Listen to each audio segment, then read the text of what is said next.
Hello friends. तो आज की कहानी का शीर्षक है निर्दयी बेटा। एक बार एक पिता और उसका पुत्र जलमार्ग से कहीं यात्रा कर रहे थे और तभी अचानक दोनों रास्ता भटक गए।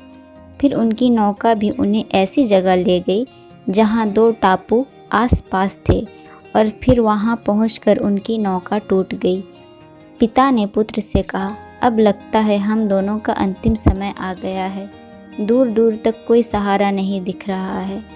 अचानक पिता को एक उपाय सूझा। अपने पुत्र से कहा कि वैसे भी हमारा अंतिम समय नज़दीक है, तो क्यों न हम ईश्वर से प्रार्थना करें।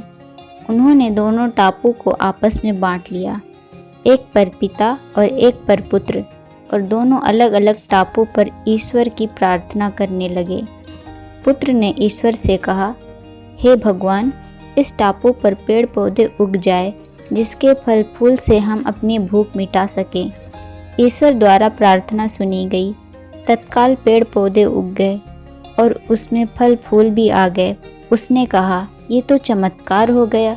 फिर उसने प्रार्थना की, एक सुंदर स्त्री आ जाए जिससे हम यहाँ उसके साथ रहकर अपना परिवार बसाएं। तत्काल एक सुंदर स्त्री प्रकट हो गई।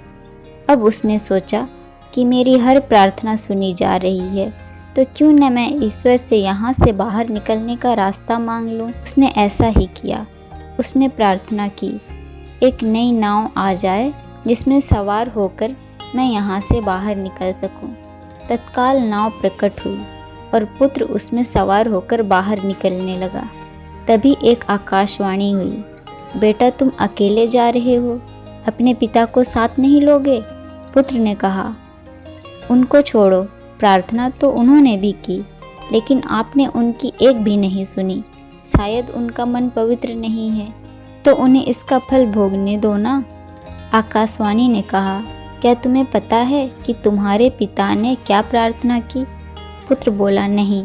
आकाशवाणी बोली, तो सुनो, तुम्हारे पिता ने एक ही प्रार्थना की, हे भगवान, मेरा पुत्र आपसे जो भी मांगे उसे दे देना, क्योंकि मैं उसे दुखी में हरगिज नहीं देख सकता, और अगर मरने की बारी आए तो मेरी मौत पहले हो। और जो कुछ तुम्हें मिल रहा है उन्हीं की प्रार्थना का ही तो परिणाम है। यह सुनकर पुत्र बहुत शर्मिंदा हो गया और उसने तुरंत अपने पिता और ईश्वर से क्षमा मांगी।